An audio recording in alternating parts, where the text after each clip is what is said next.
जो लोग ये मानते हैं कि बिल्ली के रास्ता काटने से अशुभ होता है, उनके रास्ते पे चले होते तो आज चांद पे पहुंचते क्या?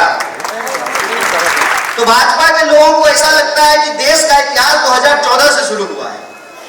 अभी आप सब लोगों ने देखा, पूरी दुनिया ने जो है भारतवर्ष को बधाई दी, पूरे देश ने सेलिब्रेट किया कि हमारा चंद्रयान 3 जो है वो चंद्रमा की सतह पे पहुंच गया है और लूनार लैंडिंग करने में हम पहले देश हैं जो सफल हुए हैं। तो उस दौरान भी आपने एक चीज देखा होगा, बार बार और मैं मीडिया के साथियों से कहता हूं कि आप बुरा मत मानिएगा, हम आपके खिलाफ कुछ नहीं बोलते, आप तो नौकरी कर रहे हैं, हम उनके खिलाफ बोल रहे हैं ना जो इसको कंट्रोल कर रहे हैं। आपने बार बार टीवी फ्रेम में देखा होगा कि यह साबित करने की कोशिश की जा रही थी कि जो कुछ भी हो रहा है 2014 से ही हो रहा है, मतलब उससे पहले लोग पत्ते खेलते थे, उससे पहले इस देश में कोई इंस्टीट्यूशन नहीं था, उससे पहले जो है इस देश में विज्ञान की कोई प्रगति नहीं हो रही थी, उससे पहले इस देश में जो है संस्थाओं का निर्माण नहीं हुआ था। क्या करें, देश की बागडोर ही एक ऐसे इंसान के हाथ में है जो इतिहास में ही फेल हो गया था, जिसके पास इसकी समझ ही ना हो। उसके लिए तो चुनाव ही सब कुछ है, तुम्हें माता पिता, तुम्हें बंधु सखा, तुम्हें किसी तरह से जो है वोट लेकर के चुनाव जीत जाना है और इस देश के इतिहास को, लोगों के योगदान को, उसके कंट्रीब्यूशन को तोड़ना है, मरोड़ना है। लोग विक्रम साराभाई को याद कर रहे थे, तो विक्रम साराभाई का परिवार भी तो है, मल्लिका साराभाई तो है। मल्लिका साराभाई आज भाजपा के खिलाफ बोल रही है कि नहीं बोल रही है, इसका पड़ताल करना चाहिए।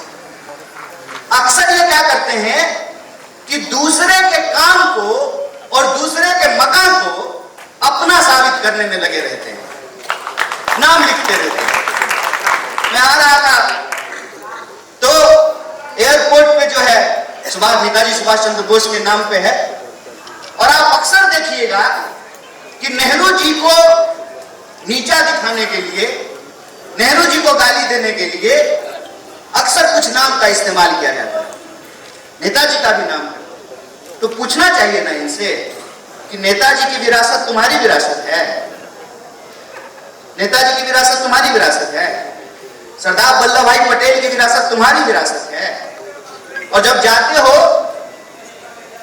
वास्को डी गामा की तरह दुनिया का चक्कर लगाने के लिए, तो गांधी के ऊपर जब माल्यार्पण करते हो, वो गांधी की विरासत तुम्हारी विरासत है।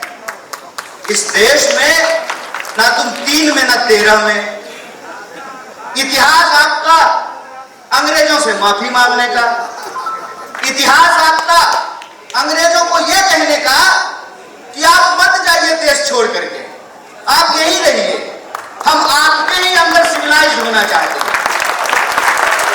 जान गंवाई बंगाल के लोगों ने, जान गंवाई महाराष्ट्र के लोगों ने, जान गंवाया इस देश के एक एक इलाके के लोगों ने, और आप उस पूरे के पूरे आजादी के आंदोलन से गायब रहे। जो भी इस देश के भीतर राष्ट्र निर्माण की प्रक्रियाएं हुई, राष्ट्र निर्माण के जो काम हुए, उन तमाम कामों से आप गायब रहे। चाहे इस देश में लोकतंत्र की स्थापना हो, संविधान का निर्माण हो, देश में संस्थाओं का निर्माण हो, देश के भीतर पब्लिक सेक्टर का निर्माण हो, सब चीज से आप गायब रहे। और आज दशकों की मेहनत के बाद जब हमको कुछ उपलब्धियां मिलनी शुरू हुई है, जिस देश में एक सुई भी नहीं बनता था वहां जहाज बन रहा है, जिस देश में लोगों ने ज्ञान के विरुद्ध पूरी की पूरी अपनी ऊर्जा झोंक दी थी कि ज्ञान और विज्ञान को आगे नहीं बढ़ने देना। ये बंगाल की भूमि है। क्या हम ईश्वर चंद्र विद्यासागर को याद किए बिना रह सकते हैं? जब उन्होंने कहा विधवाओं को भी पुनर्विवाह का अधिकार होना चाहिए। यही लोग हैं ना, यही वो शक्तियां हैं ना जो कहती थी कि नहीं नहीं नहीं नहीं, ये तो संस्कृति के खिलाफ है। ये वही लोग हैं जिन्होंने कहा था कि तिरंगा अशुभ होता है। ये वह लोग, 3 रंग है इसमें, इसलिए यह अशुभ होता है।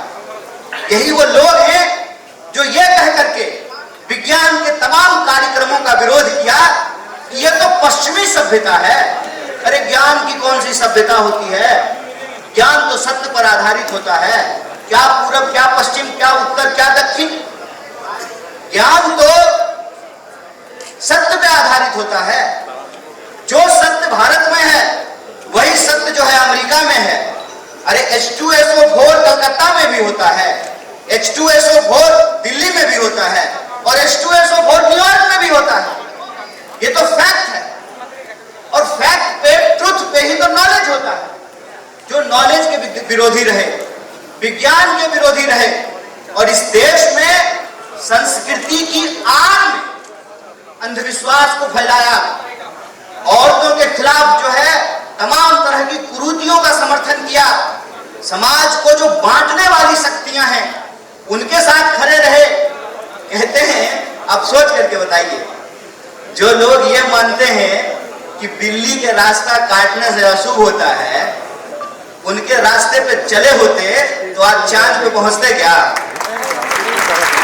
बताइए।